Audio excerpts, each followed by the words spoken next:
She's looking in my ears. Help me, God. It's okay. Your eyes are like marbles, huh? Kawaki, the same Kawaki that made an appearance in Chapter 1, destroying the Hiddenly Village. We see him in this month's chapter, and something tells me that there's going to be a long going on, guys, but it's just so exciting because you know things are about to kick off in the series, and so many people are going to be jumping on board. Alright, let me stop, guys. So, what can we say about Kawaki so far? He is extraordinarily powerful, at the very least on Boruto Sarakamitsky's level, at least, right? He was able to fend off against those puppets, and those were brutal. Those things, like, if it weren't for the ninja tech, it would have been a long one. Forget about Ao, right? Those puppets were nasty. They were designed to eliminate threats. Deadly ones, of course. And he was able to do it. Kawaki was able to fend off these guys, and I'm guessing after doing that, he collapsed from exhaustion. He probably took some type of an injury, of course, they mentioned, and yeah, guys, I'm excited to see his power grow. The fact that he's got the same exact seal, Otsutsuki seal, got me thinking that he could, at the very least, do what Boruto in this chapter, saving his sensei. And honestly, guys, he looks like some kind of alternative version of Boruto, like from some other dimension or something. And we know Kata's got some kind of understanding of these different dimensions and these seals. Of course, Kashin Koji, the second that he saw Boruto's seal actually expanding, he's like, nah, this boy is worth watching grow. This boy is special. We can't kill him off. And that's why he decided to, leave these guys alone or whatever, right? So they've got an understanding of these seals. But what about Kawaki? Like, what is his relationship to the Otsutsuki clan? To Kata, we really know nothing so far, and that's what makes all of this so mysterious. You've got this random boy that looks like a mix of Boruto, Naruto, and Sasuke, and he's just lying on the ground in the middle of nowhere, and he has a connection to the vessel, of course. You know what I think is going on right here? Urashiki was just introduced in the Boruto anime. Yeah, who is that guy? They cut Urashiki out due to time constraints. They couldn't put him in Boruto Naruto the movie, right?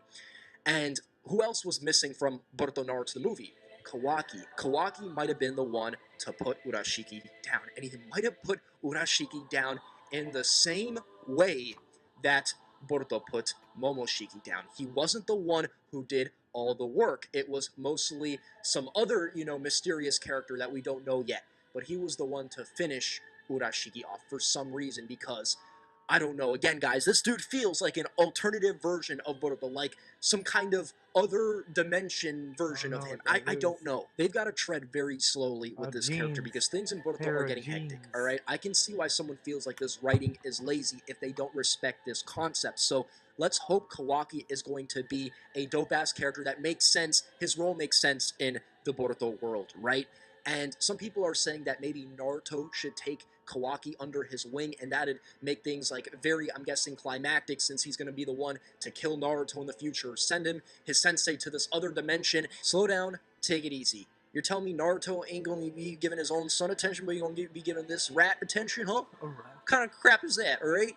Just tread very slowly, guys. It's a possibility, but it's still one that I'm going to have to digest, alright? And it's not going to be digested in this review. Shoutouts to Chimaru, guys. I don't have a connection to you at all. I couldn't take care of you. I could barely take care of myself, guys. But you're a nice doggy, all right? And it was awesome for you to attack Kawaki, because you made all of our lives better. Now, the majority of this chapter is Konohamaru versus Kashin Koji, and let me tell you this right now. This had the potential to be the best fight in the series thus far. Yes, I actually think this had the potential to be better than Naruto and Sasuke teaming up against Momoshiki fused with Kinshiki. And here's why. Here's why this could have been the best, but it wasn't. At the same time, this is what I really loved about the fight. It truly felt like you did not know who was going to win. Because as the fight progressed, Konohamaru really gained a lot of my respect. He honestly showed me that under a lot of pressure and under specific circumstances, he knew how to deal, and he was overall so brave. And I really, really like that. You could say, oh, it's cliche. We've seen this before from the Jonin. Of course the Jonins job is to protect their students and fight off threats in front of them. But Konohamaru was holding his own and charging at this monster. You know, Kashin Koji activates the paralysis jutsu. Konohamaru uses that Sarutobi seal to basically, like, you know, null it. And then he's charging at him, and then they clash with Rasengan, and it felt so real. It felt so much more real than the instances against, like, you know, even Ao, or the White Zetsu in the cave in the anime, or even during the Genin assignment when Konohamaru basically frightened that dude into submission. Like, this felt so much more real, and it felt tense, like you did not know what was going to happen, and that's why I really love this fight, and I feel like it had the potential to end up as the best fight in the series thus far, and I can't wait to see this in the anime, guys. It felt a bit like Kakashi versus Zabuza. Show me the strength of a Konohagakure Jonin, right? Zabuza was introduced as a Jonin from the Hidden Mist Village, and he was that monster.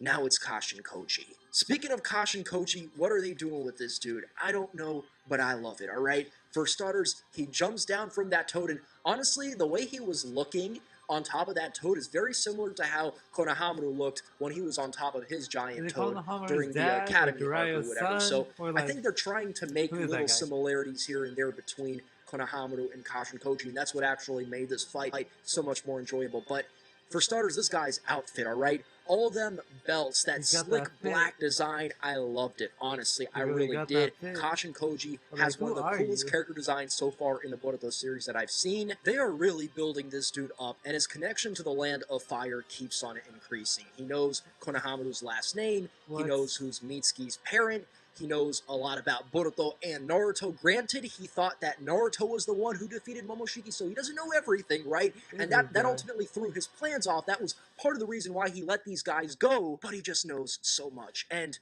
we've got to address the Rasengan. Like, how does this dude know the Rasengan? Granted, I will say this, Boruto's saying, like, oh, I can't believe somebody other than, you know, father and sensei knows the Rasengan. Like, yo, there's a lot of characters, like, Kakashi knows Rasengan, alright, stop. But I'm not gonna buy it that this dude just, like, was witnessing the Rasengan and he learned it on his own or something. Like, it's just, no, alright? There's too many connections to Jiraiya.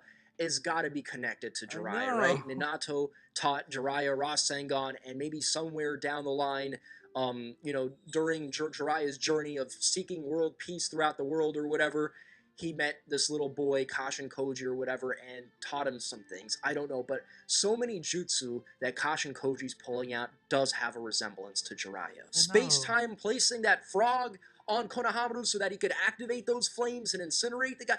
It's just so many similarities to Jiraiya. I'm just not buying that he has no connection. And we know Koji means orphan in Japanese, so that's what I think he was. I think that's what his relationship is to the world and to Jiraiya. But only time will tell, because he's exposed nothing about himself so far, other than he has a lot of knowledge about everybody else and awesome jutsu. Now, where the fight didn't meet its full potential, and where I felt like it didn't surpass the Naruto-Sasuke teaming up against Momoshiki, is Boruto activating that curse seal. That Otsutsuki curse seal grew like hell and basically absorbed those flames on Konohamaru's body, the true flames of Samadhi, saving his sensei.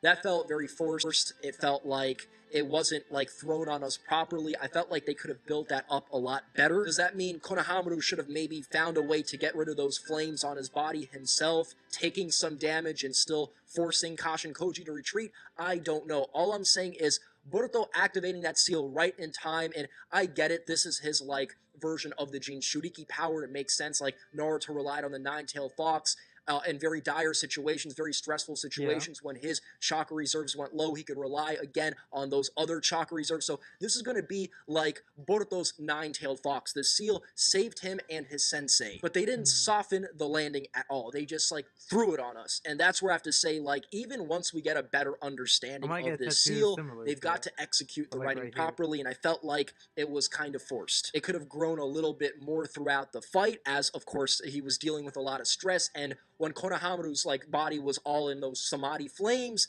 that's when the seal could have activated a little bit more, and maybe Konohamaru and Boruto could have worked together to get rid of those flames. I don't know. I'm just saying that I feel like Boruto's saving his sensei. Nah, Boruto's been saving everybody out here, bro. The design looks absolutely sick, though, guys. Honestly, it really does, and Kashin Koji calls it karma. Now, I don't know what this means exactly, but it definitely has something to do with like the amount of suffering that because it goes back to Buddhism, right?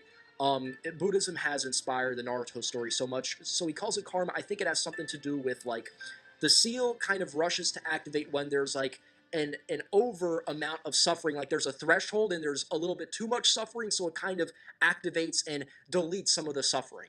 That's just a theory I have right now. As we, delve deeper into the Boruto world, learn more about these Otsutsuki seals, my theory could be completely off, but why is it called karma? This was a legendary chapter, guys. You're going to see a lot of discussion videos coming from me soon. And I really loved it how Mitsuki jumped in to stop Sarada from attacking Kashin Koji. Like, you owe us information, dude. That could have totally ended up being a Sakura moment. That's all I'm going to say. Like, when Sakura basically charged at Madara, basically making it worse for Naruto and Sasuke, that could have been a Sakura moment right there. So I'm glad Mitsuki kind of jumped in. And even Kashin Koji himself said, like, very smart, because I'd have gotten rid of you guys, all right? I'm going to let Boruto go, but that don't mean you guys are a part of that, right? You guys don't have the Otsutsuki seal that makes me horny.